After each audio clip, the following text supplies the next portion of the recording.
There is an airplane sitting on a ramp right now, somewhere between the factory delivery center and whatever future it was supposed to have, with $300,000 of price tag attached to it, and exactly 0 interested buyers standing in line. The paint is perfect. The logbooks show hours so low you have to look twice to make sure it's not a typo. The avionics are current, the interior is clean, and the airframe has never seen weather it didn't fly through on purpose under controlled conditions. By every objective measure, it is exactly what it was advertised to be, and nobody wants it. Not nobody in the sense that people aren't aware it exists. Not nobody in the sense that aviation enthusiasts aren't stopping at air shows and climbing in and running their hands along the panel and nodding appreciatively at the fit and finish. Plenty of that is happening. What isn't happening is the part where someone writes a check, signs the paperwork, and flies it home. That part has stalled out in ways that are creating a genuinely remarkable inventory situation across an entire class of new aircraft, and understanding why it's happening tells you far more about the current state of this market than any manufacturer press release or industry association sales summary is going to give you. Today I want to walk you through exactly what's going on with the $300,000 new airplane that the market has largely decided to walk past, why it happened, how we got here, what it means if you're actively shopping, and what it signals about where this segment of general aviation is actually headed. Because the story behind one specific price point and one specific category of new aircraft is really a story about a market that shifted and a manufacturing and pricing ecosystem that hasn't fully caught up to where the buyer actually is right now. Before we get into any of that, hit subscribe if you're not already, because I cover this industry at a level of detail that most coverage doesn't go near, and if you want to understand what's actually happening in new aircraft pricing, inventory, and buyer behavior, rather than what the glossy marketing materials want you to believe, this is exactly the kind of breakdown you're going to want to be here for going forward.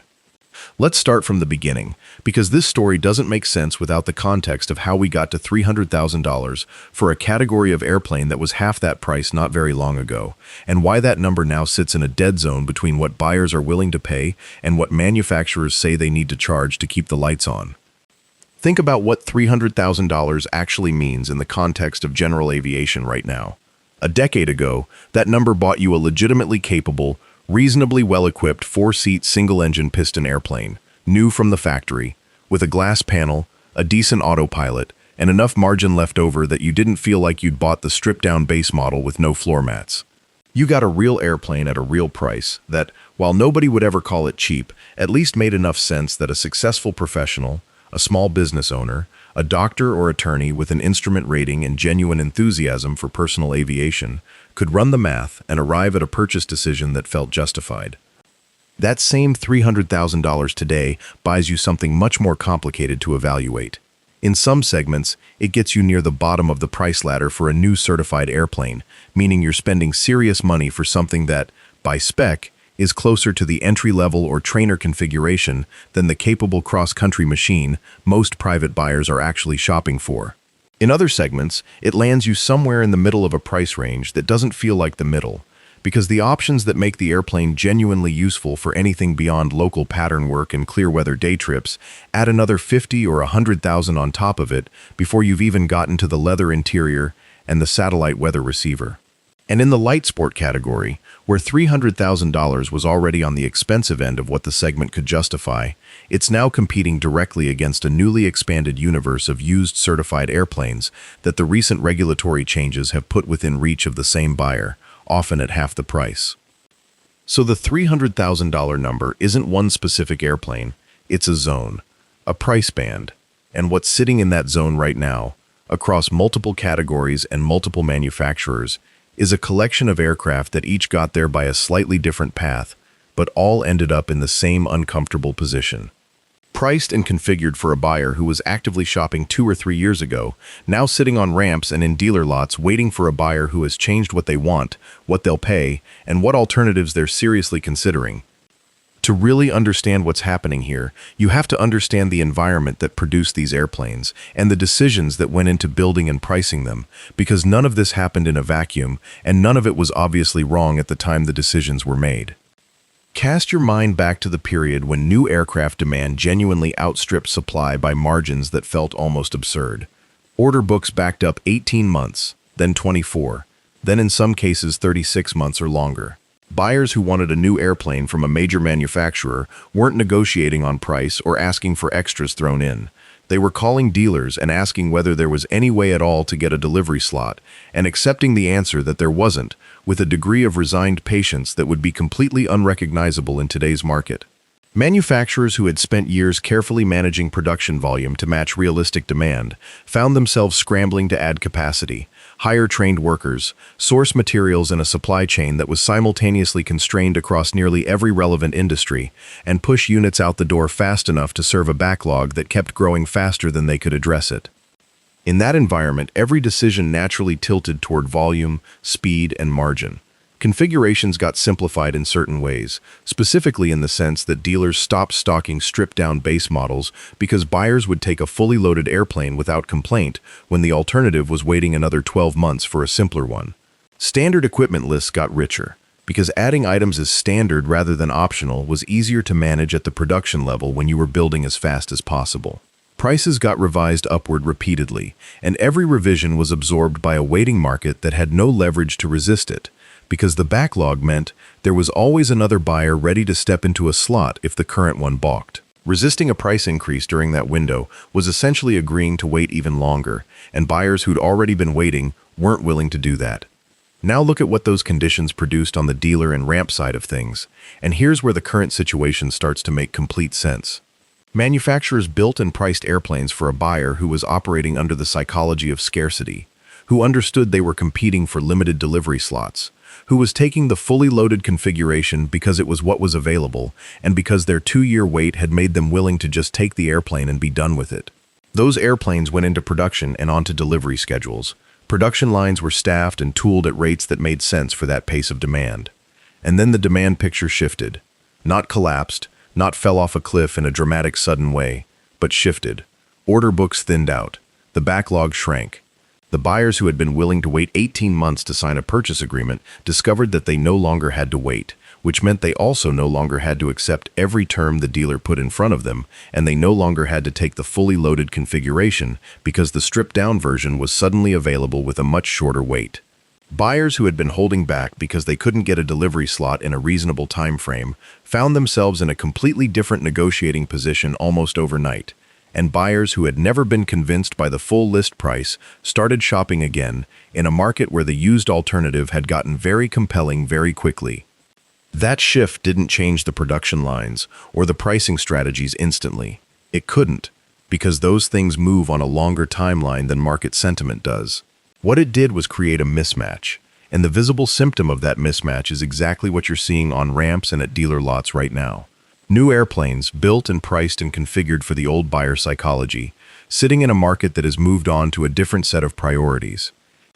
Let's talk about the specific categories where this is playing out most visibly in the $300,000 zone, because the details matter enormously, and each story is a little different even when they all end in the same place.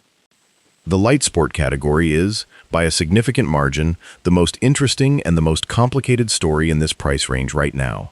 And it deserves a thorough examination rather than a quick summary, because what's happening here is genuinely novel and the full picture takes a minute to develop properly.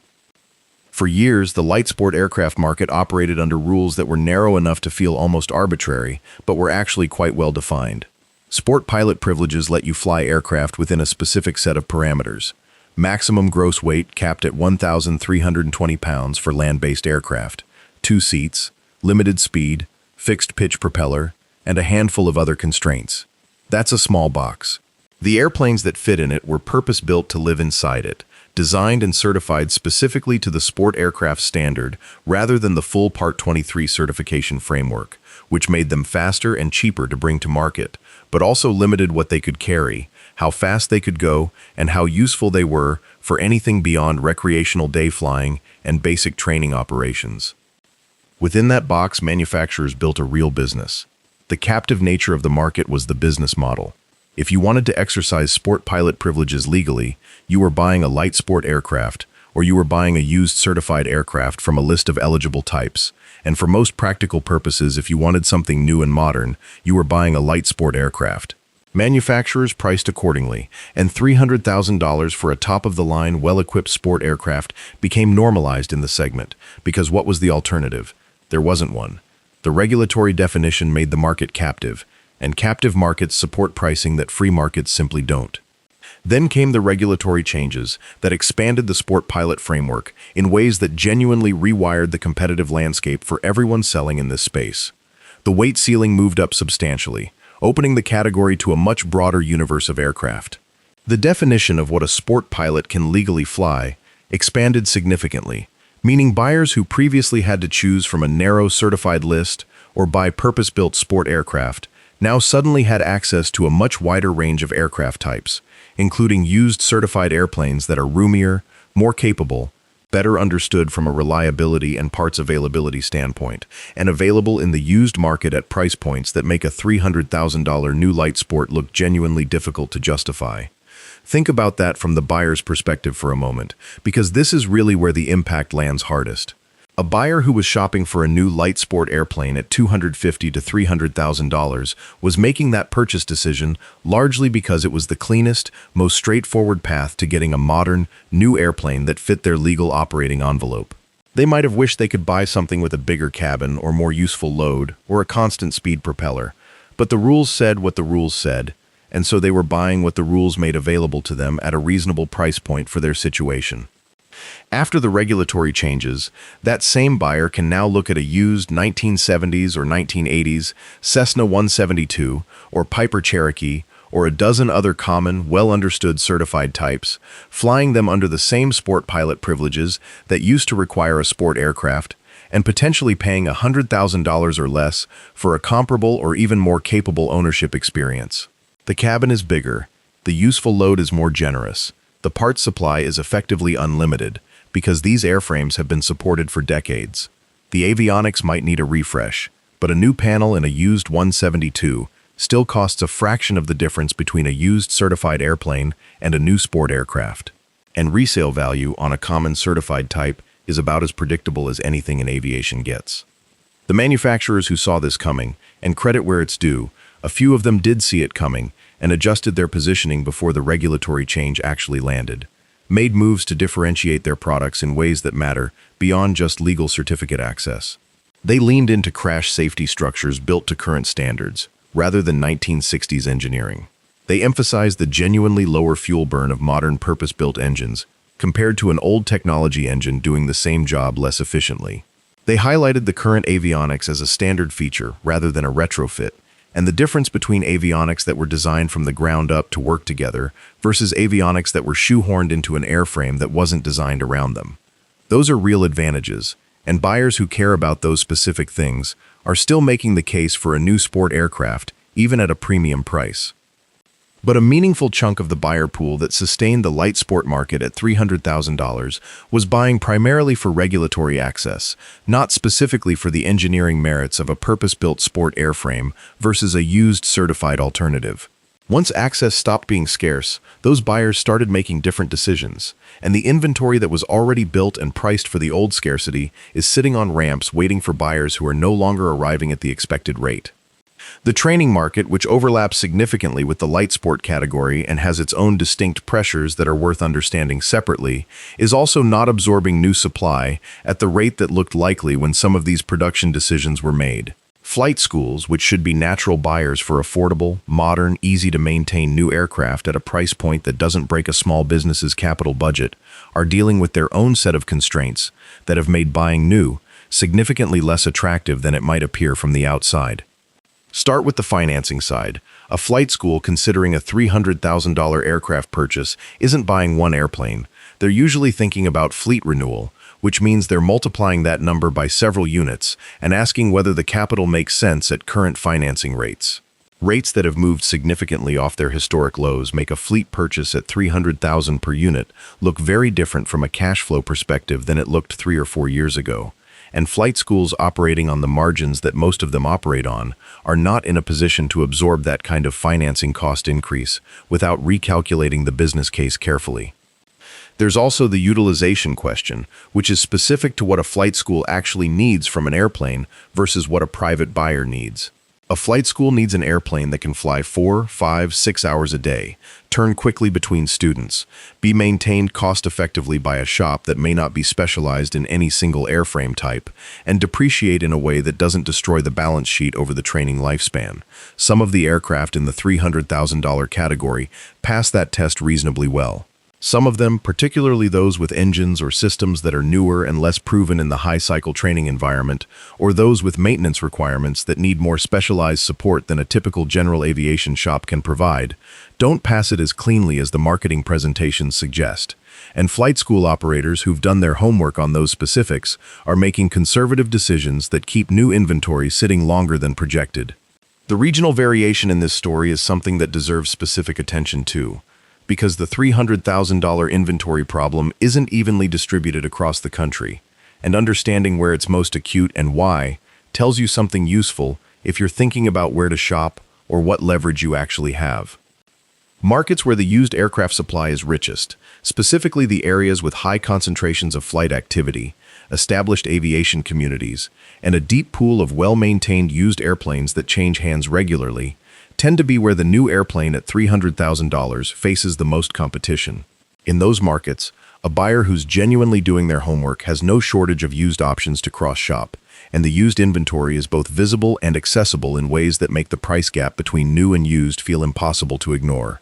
A buyer in Central Florida or the Southwest or the Pacific Northwest who's actively shopping has access to a rich used market that makes the argument for paying a premium for new very difficult to sustain, especially when dealers in those markets are already well practiced at steering the right buyer toward the right used option and earning the business that way instead. Markets where the used supply is thinner, whether because of regional weather that creates fewer all-weather ownership scenarios, or smaller aviation communities with less frequent aircraft turnover, or simply geography that makes used aircraft harder to access and inspect before purchase.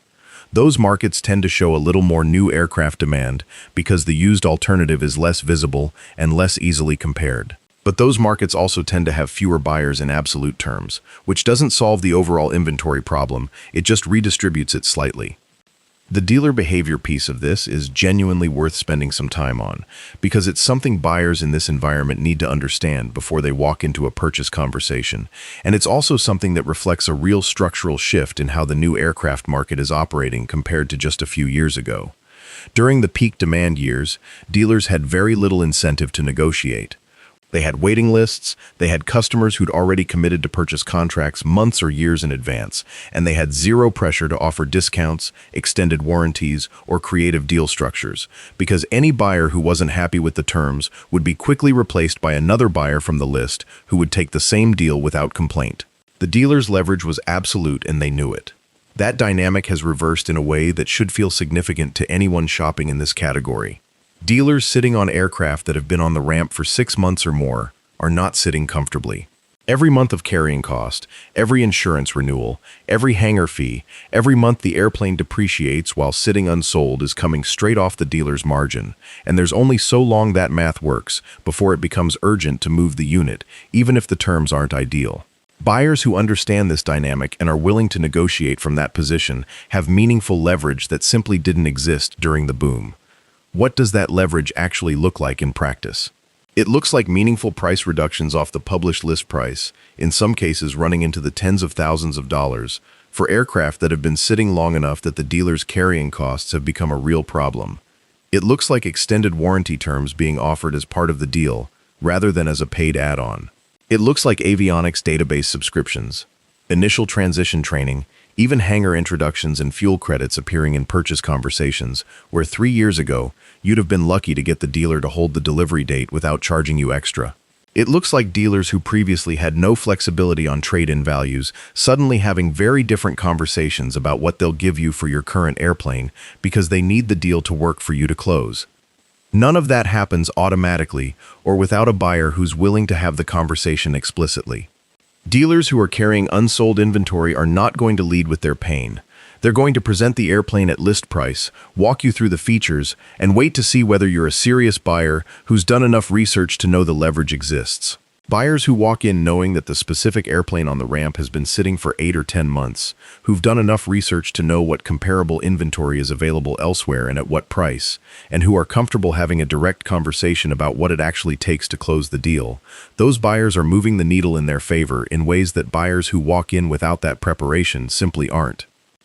On the financing side, there's a layer to this story that a lot of buyers aren't thinking about carefully enough until they're already deep into a purchase process, and it's worth addressing directly.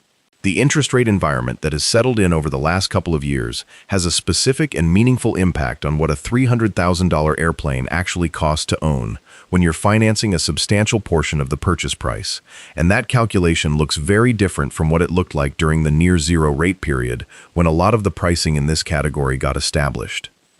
Run the math at a practical level. A buyer financing $200,000 of a $300,000 purchase at the rates that were available a few years ago versus the rates available today is looking at a monthly payment difference that runs into the hundreds of dollars per month. Over a 5-year note, that compounds into a difference that is genuinely significant relative to a lot of buyers' discretionary budgets for aircraft ownership. Add in hangar costs that have increased in most active aviation markets, insurance premiums that have moved up across nearly every buyer profile, and maintenance costs that have followed the general inflation in parts and labor across the industry. And the total monthly cost of owning a $300,000 new airplane looks appreciably different than it did when the pricing strategy for that airplane was established. Buyers are doing that math now in a way that some of them weren't doing it a few years ago when rates were low enough that the financing cost felt almost like a rounding error relative to the total price. The precision with which buyers are evaluating total cost of ownership, not just purchase price but the full carrying cost over a realistic ownership period, has increased noticeably, and the airplanes that land on the less favorable side of that calculation are the ones sitting longest. The insurance picture deserves its own section because it's become one of the most significant friction points in new aircraft sales across multiple categories, and it's still not getting enough attention in most discussions of why inventory is sitting. Here's the fundamental reality of the insurance market for general aviation right now. The underwriting environment has gotten meaningfully tighter, more selective, and more expensive across the board, and that tightening has a disproportionate impact on certain types of buyers and certain types of airplanes that happen to cluster pretty heavily in the $300,000 new aircraft category. Think about who the natural buyer is for a new airplane in this price range. It's often someone who is stepping up, either from a simpler or older airplane or from no personal aircraft ownership at all. It might be someone who completed their private certificate and instrument rating during the pandemic flying boom and now has a few hundred hours of relatively recent experience, but not the long multi-decade logbook that used to be the profile of someone buying at this price level. It might be someone in their 50s or early 60s who's done very well professionally and is making their first aircraft purchase at a stage in life where their experience level and their financial capacity have finally converged in the right direction. Every one of those profiles runs into specific insurance friction in the current environment. The step-up buyer from a simpler airplane needs to meet minimum time and type requirements, often combined with mandatory transition training, that can add thousands of dollars to the effective purchase cost and months to the timeline before they're insured for solo operations. The newer pilot with a shorter logbook is seeing underwriters require higher minimums and more structured time-building programs before coverage gets extended at a reasonable rate. The older first-time buyer at this price point may find insurance available, but priced at a level that changes the economics of the purchase in ways they weren't expecting when they started the shopping process.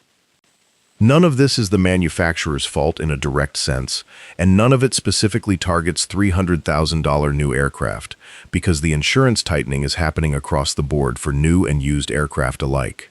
But it lands with particular force in this price category because this is precisely where buyers who are stepping up or buying for the first time are most likely to be shopping, and that's the exact buyer profile that insurance underwriters have gotten most cautious about. The practical effect is that insurance quotes are becoming a later-stage deal breaker in a way that they weren't a few years ago. A buyer will go through the entire purchase process, select an airplane, negotiate a price, arrange financing, and then call their insurance broker for the final step and get back a premium quote that either materially changes the total cost calculation or, in some cases, includes requirements for additional training and supervised flight time that weren't part of the purchase plan at all. That's a point in the process where some buyers push through and some buyers walk, and the ones who walk leave a manufactured airplane sitting on a ramp, looking for the next buyer to go through the same sequence. The solution to this problem, from a practical standpoint, is simple to describe and requires discipline to actually do. Talk to an insurance broker before you fall in love with a specific airplane, not after. Give the broker your actual logbook totals, your certificate level, your experience in the specific category you're shopping in, and let them tell you what the premium actually looks like and what requirements come attached to it before you've committed emotionally to a specific purchase. That conversation costs you nothing and potentially saves you from a significant surprise at the worst possible moment in the deal.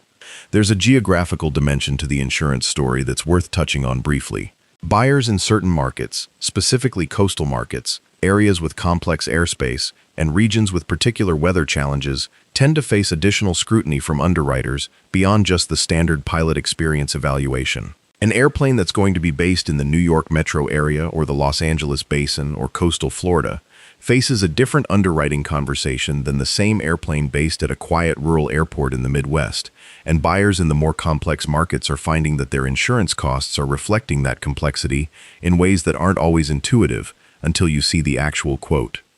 Let's talk about the used market alternative, because this is fundamentally the other half of the story, and the reason $300,000 new aircraft are sitting is inseparable from the story of what's available in the used market at 2/3 or half that price. The used market for well-maintained general aviation aircraft has remained remarkably robust in terms of supply, meaning there is no shortage of capable, well-documented airplanes available in the used market, at price points that make a direct comparison to new, genuinely challenging for sellers of new aircraft to win. The buyer who walks a used aircraft lot and sees a 15-year-old 4-seat piston single with a freshly overhauled engine, recently inspected airframe, and current avionics at $160,000 or $180,000 is making a comparison to a $300,000 new airplane that starts from a position that the new airplane seller has to work hard to overcome. What does the new airplane seller have to work with?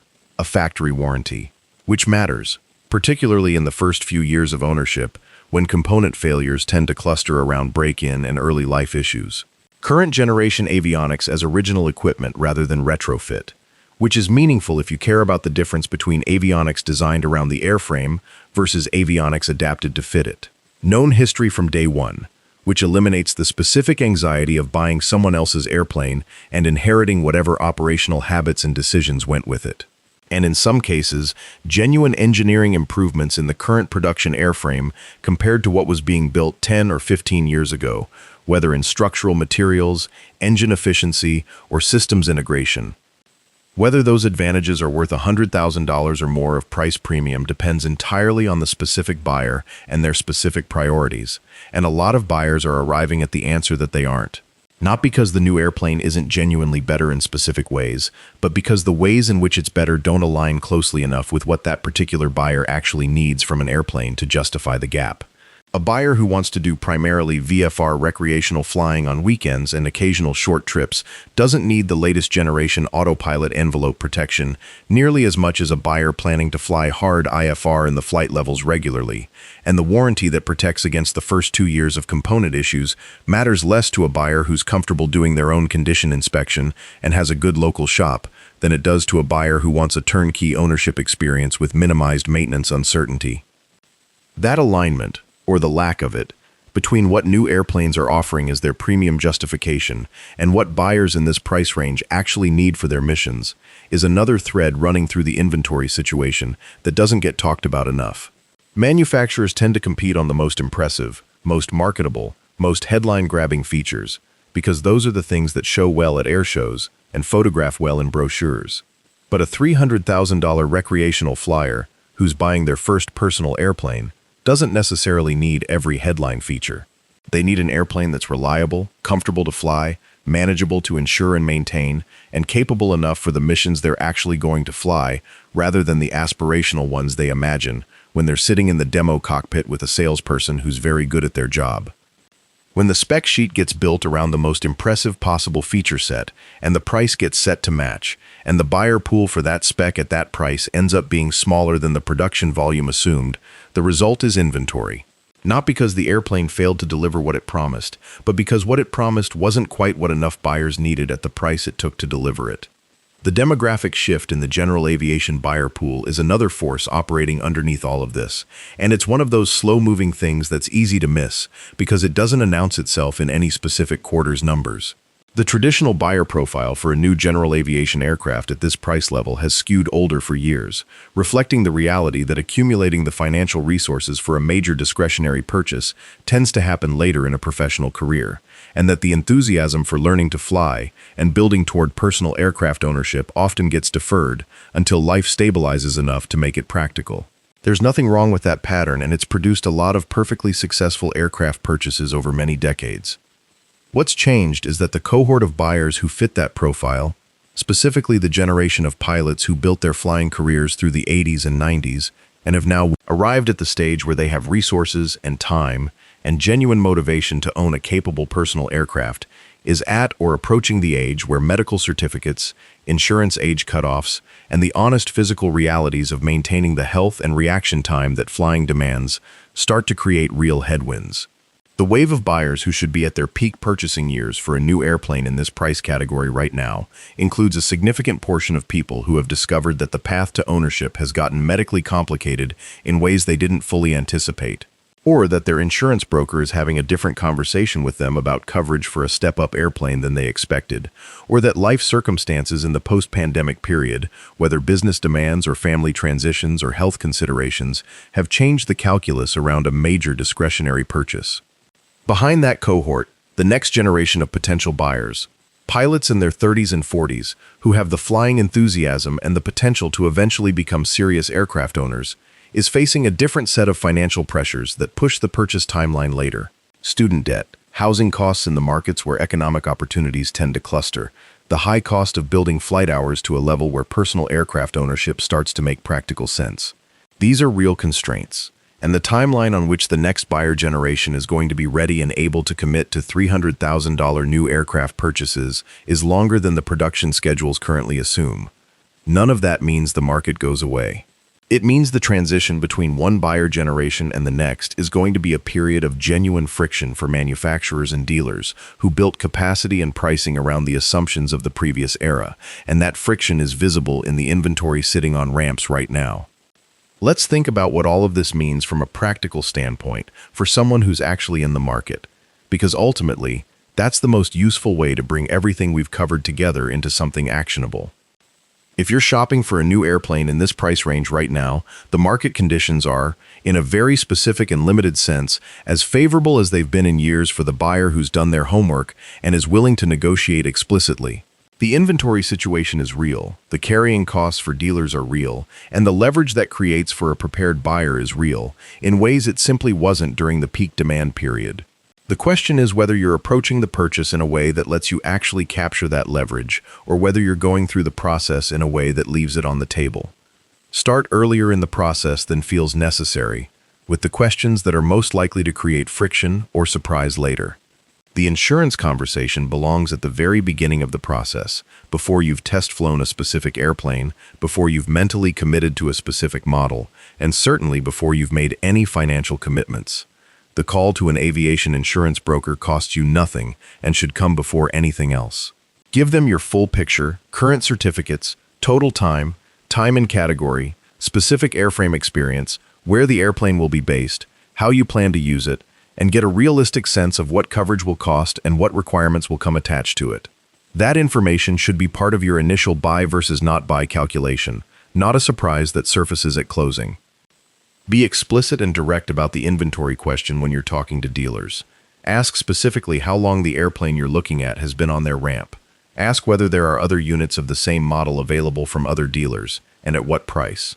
Ask what the manufacturer's current delivery timeline is for a new order versus what's already in inventory, because in a market where the backlog has thinned considerably, the gap between ordering new and buying from existing inventory may be smaller than it would have been a few years ago, and that changes the calculus around whether you're even getting a meaningful benefit from buying the floor unit versus ordering to your exact preference.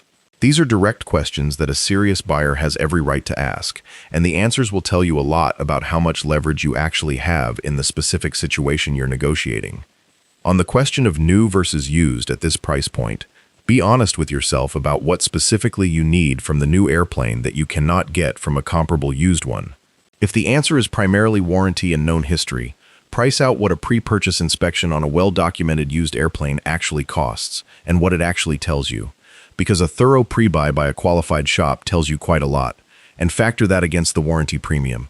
If the answer is current generation avionics, price out what it costs to bring a comparable used airframe to current avionics standards, because in a lot of cases, the number is more manageable than you expect, and the gap between new avionics installed in a used airframe versus the same manufacturer's current production airplane is smaller than the marketing would suggest.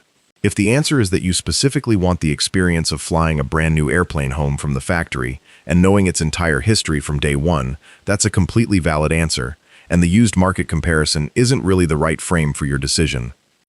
The most important thing, more than any specific tactical advice about how to negotiate or when to walk away or what questions to ask, is to approach this purchase with a clear-eyed understanding of the market you're actually in, rather than the market the brochures were written for. The brochures were written in a different demand environment with different inventory conditions and different buyer leverage assumptions baked in.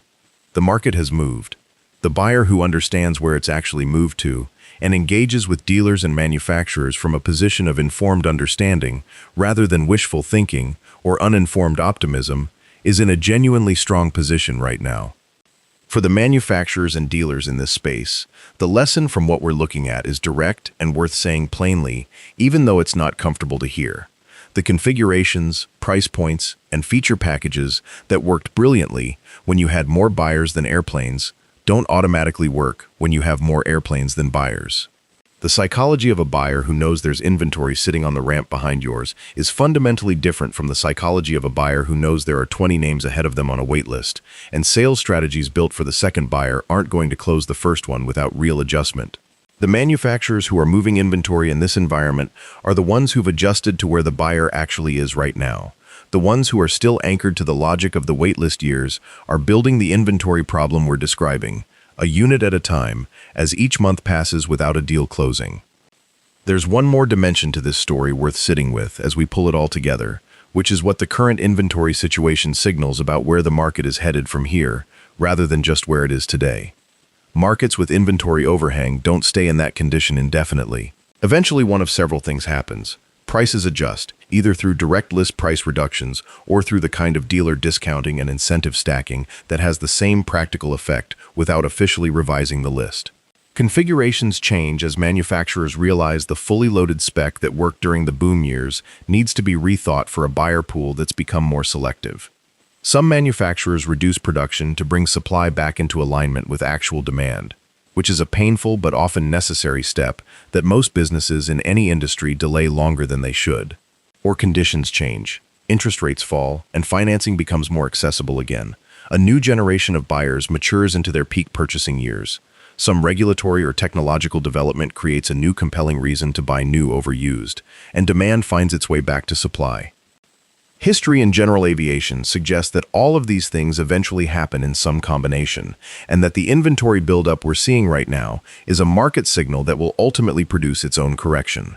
The question for any individual buyer or seller or manufacturer is about timing, about whether the correction comes fast or slow, whether it comes primarily through price adjustment or primarily through demand recovery, and what the intermediate period looks like for people who have to make real decisions now rather than waiting for the long-run equilibrium to arrive. What we can say with reasonable confidence is that the conditions producing the inventory situation we're describing are real, multi-layered, and not going to resolve themselves in a quarter or two. The pricing dynamics, the financing environment, the insurance picture, the regulatory changes affecting light sport and adjacent categories, the demographic transition in the buyer pool, and the adjustment lag between when the market shifted and when manufacturing strategy catches up. Those forces are all still actively operating, and none of them is going to reverse quickly. The $300,000 airplane sitting on the ramp right now is going to have company for a while, and the manufacturers and dealers who navigate that period most successfully will be the ones who deal directly with what's actually true about where buyers are right now, rather than holding out for the buyer psychology that characterized 2 or 3 years ago. The buyer who does their homework, runs the full cost of ownership math, has the insurance conversation early, understands their actual leverage in the current inventory environment, and approaches the purchase with a clear sense of what they specifically need, rather than what's most impressive in the demo, that buyer is in a genuinely interesting position. Not the easiest market in the world, not the simplest decision to navigate, but a market with real opportunity for the prepared and patient buyer that simply didn't exist during the years when manufacturers had all the cards. And the airplane on the ramp, the one with the perfect paint and the low hours and the full warranty, is going to find its buyer eventually. The manufacturer built it right. The dealer is ready to make a deal. The question now is just whether the right buyer shows up with the right preparation and the willingness to have the direct conversation that moves the thing from the ramp to the air where it belongs. If you're that buyer, this might genuinely be your moment. Just do your homework first, because in this market, the buyers who don't are the ones who end up making decisions they have to live with for a long time, and the ones who do are the ones who end up with a very good airplane at a very good price in a market that hasn't offered that combination in years. If this kind of breakdown is the way you want to stay on top of where this market is actually going, hit subscribe, because I've got a lot more coming on how this inventory situation develops through the rest of the year, what it means for used aircraft values, and where the real buying opportunities are going to show up as these dynamics continue to play out. Don't miss it. Fly safe, and I'll see you back here soon.